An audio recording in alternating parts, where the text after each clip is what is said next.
عليه ونعوذ بالله من شرور أنفسنا ومن سيئات أعمالنا من يهده الله فلا مضل له ومن يضلله فلا هادي له ونشهد أن لا إله إلا الله وحده لا شريك له ونشهد أن سيدنا ومولانا محمدا عبده ورسوله صلى الله تعالى عليه وسلم. أعوذ بالله من الشيطان الرجيم. بسم الله الرحمن الرحيم. أولئك الذين اشتروا الضلالة بالهدى فما ربحت تجارتهم وما كانوا مهتدين. صدق الله مولانا العظيم. میرے محترم بزرگوں، دینی اور ایمانی بھائیوں، محلے کے غیور اور باوقار لوگوں، میری پردہ نشین ماں اور بہنوں، اللہ تبارک و تعالیٰ کا بڑا احسان اور کرم ہے کہ اللہ رب العزت نے اس سردی کے موسم میں چاہے وہ کسی بہانے سے ہو، دین کی باتیں سننے کے لیے یہاں ہم سب کو جمع کیا. یہاں بچے بھی ہیں، بوڑھے بھی ہیں، جوان بھی ہیں، سبھی لوگ موجود ہیں.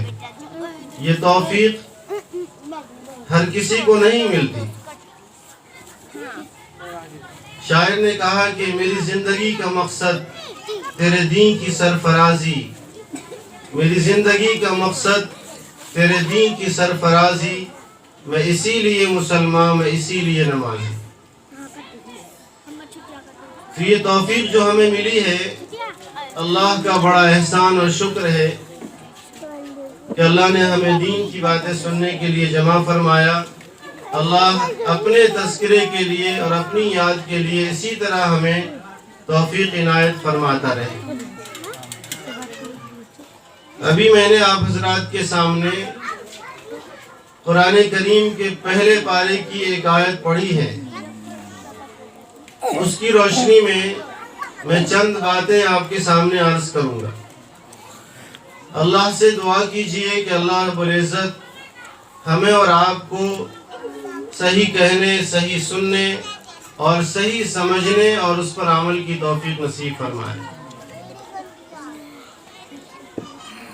اللہ تبارک و تعالیٰ نے ہم انسانوں کو دنیا میں بھیجا تو اللہ نے ہمیں ایک بہت قیمتی چیز عطا فرمائی، وہ عقل ہے. ہر انسان کے اندر اللہ نے سمجھنے اور سوچنے کی صلاحیت رکھی ہے، اور یہ صلاحیت جس چیز میں ہے اسے عقل کہا جاتا ہے. ہم اور آپ دیکھتے ہیں کہ اگر کسی انسان کی عقل، کسی انسان کا دماغ، اس کے سوچنے اور سمجھنے کی صلاحیت کمزور ہو جائے تو ہم اور آپ اور دنیا اس کو پاگل کہتی ہے. کیوں؟ اس لیے کہ جو قوت اور طاقت اللہ نے اس کو عطا کی تھی اس میں کمزوری آ گئی، یا اللہ نے اس طاقت کو سلب کر لیا، تو دنیا اس کو بے اہمیت سمجھتی ہے، دنیا اس کو کم درجے کا انسان سمجھتی ہے، دنیا اس کا مذاق اڑاتی ہے. کیوں؟ اس لیے کہ اس کے پاس عقل نہیں ہے. وہ کہنا کچھ چاہتا ہے اور کہہ کچھ جاتا ہے. اس کے اندر صحیح بولنے اور صحیح سوچنے کی صلاحیت ختم ہو چکی ہے، اور یہ نعمت خود اللہ نے اس کو دی تھی اور پھر اللہ نے ہی اس کی اس نعمت کو چھین لیا. تو انسان کو اللہ نے عقل عطا فرمایا. حضرت امام شافعی رحمہ اللہ فرماتے ہیں کہ اگر اللہ رب العزت دنیا میں اپنے پیغمبر کے ذریعے سے کوئی کتاب نازل نہیں کرتا، لیکن انسان کو اللہ عقل دے دیتا، تو اس عقل کی وجہ سے انسان کے اوپر ضروری تھا کہ وہ اللہ کی فرما برداری کرے، صرف عقل کی وجہ سے. کیوں؟ اس لیے کہ اس عقل میں، اس دماغ میں، اس قوت میں اللہ نے یہ طاقت رکھی ہے کہ وہ سوچے اور سمجھے کہ مجھے پیدا کرنے والی کوئی ذات ہے. میں یوں دنیا میں نہیں آیا، مجھے اس دنیا میں لانے والا کوئی نہ کوئی ذات ہے جس نے مجھے یہاں وجود بخشا ہے۔ اگر کوئی نہیں ہوتا تو پھر ہم اور آپ اپنے آپ نہیں آتے۔ انسان کو اللہ نے پیدا کیا ہے اور اس کے آنے کے جتنے بھی مرحلے ہیں وہ سب اللہ نے تیار کیے۔ انسان اللہ کے کارخانے میں بنتا ہے، اس کی مرضی اور مشیت کے مطابق وہ دنیا میں آتا ہے اور پھر اسی کی مرضی اور مشیت کے مطابق دنیا سے جاتا ہے۔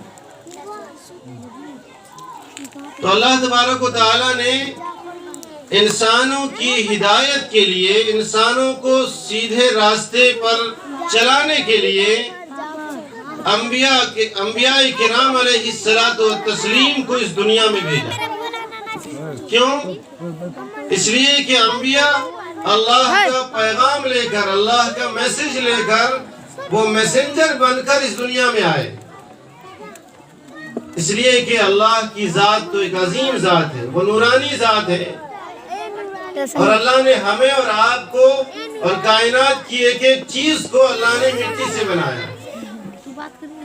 مٹی میں وہ طاقت اور قوت نہیں ہے کہ اس نورانی ذات کا آمنا اور سامنا کر سکے۔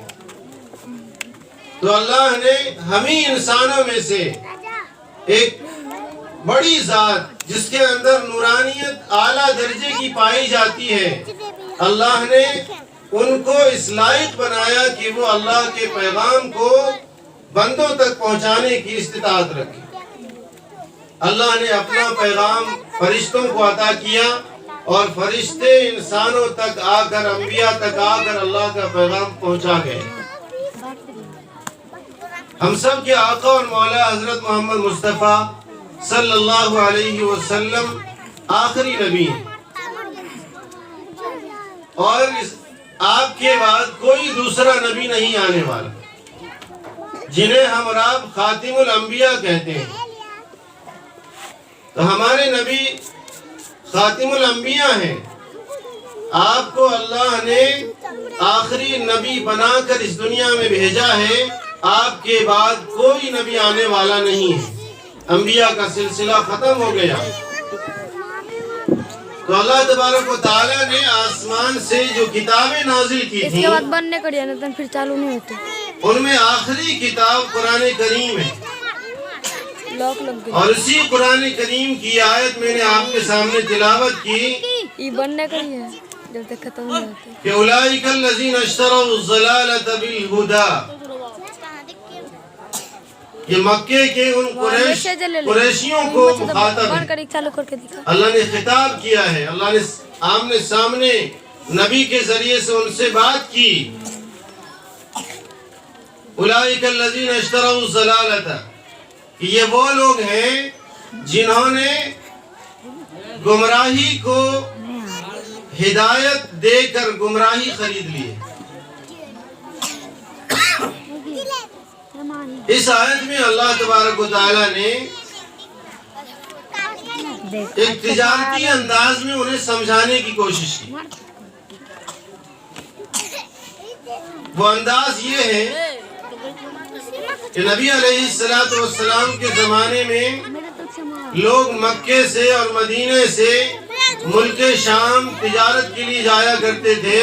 ایک قافلہ بنتا اور اس قافلے میں کچھ لوگ ہوتے اور وہ سب کے سب ایک ساتھ ملک شام جایا کرتے اور وہاں پر خرید و فروخت کر کے اپنا مال بیچتے، پھر مال خریدتے اور وہ مکہ آ جاتے۔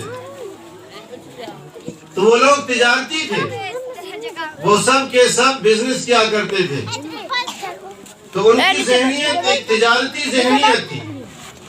اللہ نے کہا کہ ان کو تجارت کے انداز میں سمجھاؤ کہ تجارت میں ایک سامان کو بیچا جاتا ہے اور اس سے منافع حاصل کیا جاتا ہے، اور پھر ایک سامان خریدا جاتا ہے سستی قیمت پر اور اس کو اچھی قیمت پر بیچا جاتا ہے۔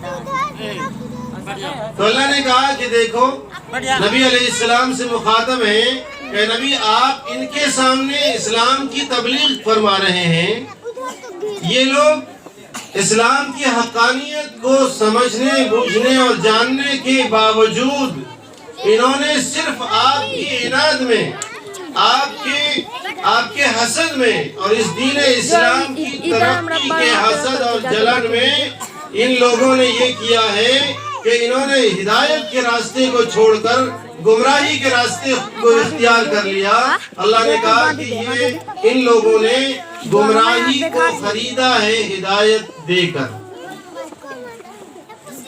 یعنی ہدایت کو ترجیح نہیں دی بلکہ گمراہی کو ترجیح دی۔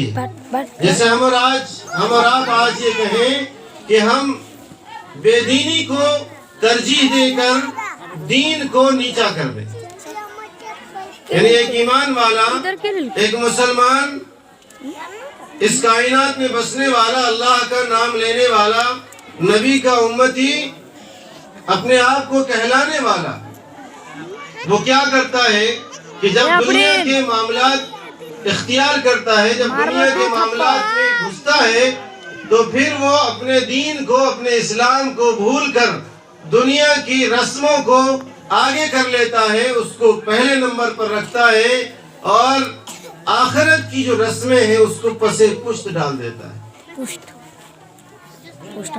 ہم نے کہا کہ شاعر نے کہا تھا کہ میری زندگی کا مقصد تیرے دین کی سرفرازی، میری زندگی کا مقصد تیرے دین کی سرفرازی، میں اسی لیے مسلمان، میں اسی لیے نمازی۔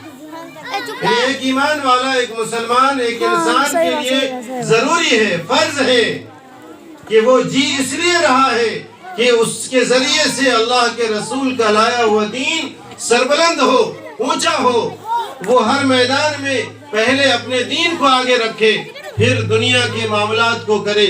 اگر تجارت کر رہا ہے تو پہلے اپنے دین کو دیکھے کہ میرا دین کیا کہتا ہے۔ اگر وہ تعلیم کے میدان میں ہے تو پہلے اپنے دینی تعلیم کو حاصل کرے، پھر دنیا کی تعلیم کو حاصل کرے۔ آج ہم نے اپنے عمل سے اسلامی اصول و رواج کو پس پشت ڈال کر، اسلامی رسم و رواج کو، اسلامی اصول کو ہم نے پس پشت ڈال دیا ہے اور غیروں کے طریقے کو ہم نے آگے کر لیا ہے۔ تو ہماری مثال بھی انہی لوگوں کی جیسی ہے جس کے بارے میں اللہ نے فرمایا کہ نبی، ان لوگوں نے ہدایت کو بیچ کر، راہ ہدایت کو چھوڑ کر گمراہی کے راستے کو اختیار کر لیا ہے۔ گویا کہ یہ اتنے کم عقل ہیں، اتنے بیوقوف ہیں کہ انہوں نے جہاں فائدے کی چیز تھی اس فائدے کو برباد کر کے نقصان خرید لیا۔ ہدایت اللہ تک پہنچانے والے راستے اور گمراہی جہنم تک پہنچانے والا راستہ، اگر ہم نے ہدایت کے راستے کو چھوڑ کر جہنم کے راستے اور گمراہی کے راستے کو اختیار کر لیا تو ہم جہنم ہی میں پہنچیں گے، اللہ تک ہماری رسائی نہیں ہوگی۔ اب ہم اپنی زندگی میں جھانکیں کہ ہم نے ہمیشہ ہر قدم پر، ہر لمحہ، ہر سیکنڈ، ہر منٹ یہ اپنے طور پر یہ کوشش کی ہے، جانے انجانے میں ہم نے دنیا کو بتانے کی کوشش کی ہے، اپنے عمل سے، جان بوجھ کر، بھولے سے، ہر طرح سے ہم نے اس بات کو بتانے کی کوشش کی ہے کہ اسلام کا جو رسم و رواج ہے، اسلامی اصول و ضوابط ہیں، ایک ایمان والا خود جان بوجھ کر اس کو پسے پشت رکھتا ہے اور دنیا کے رسم و رواج کو اپنے عمل میں لاتا ہے، اس پر عمل کر رہا ہے، اسی کے ساتھ جی رہا ہے، اسی کے ساتھ مر رہا ہے۔ تو ہم نے ان